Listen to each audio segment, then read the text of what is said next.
ningependa kusema hivi gavana, sasa tuweke mambo ambayo tulikuwa tunapigania nyuma, tuanze kufanya kazi katika kaunti yetu. Sisi kama wajumbe, mimi kama Kibagendi, tuko na Barongo hapa, tuko na women representative na hata Ochoke kutoka Bonchari. Tumeamua tunafanya kazi na wewe tuweze kubadilisha kaunti hii.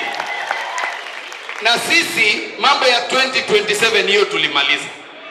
Wewe unapiga yako 10, alafu kwa vijana wanang'ang'ana, utaona yule anaweza kuendelea. Tariwaigo. Morote no anije tini tingurunda wote sigabana. Kutimotualia gavana yake chao 10, Kibagendi yake 10, totire mtirogo.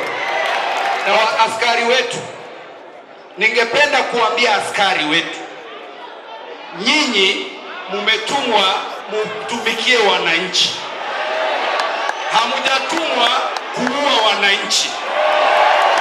Mimi nawaambia hivi, wale wanaua wananchi tumewaona wachache kwa picha. When you go to court, you will be alone. You will not be Rigathi Gachagua na hautakuwa na William Ruto. Kwa hivyo mkitumwa kuenda kumaliza mambo ya maandamano, wacha kutumia risasi, wacha kupiga wananchi. Na watu hapa Kisii wako na akili. Amtaona wakivunja gari, amtaona wakivunja duka. Kwa hivyo tuheshimiane, kila mtu afanye kazi yake. Tariwaigo.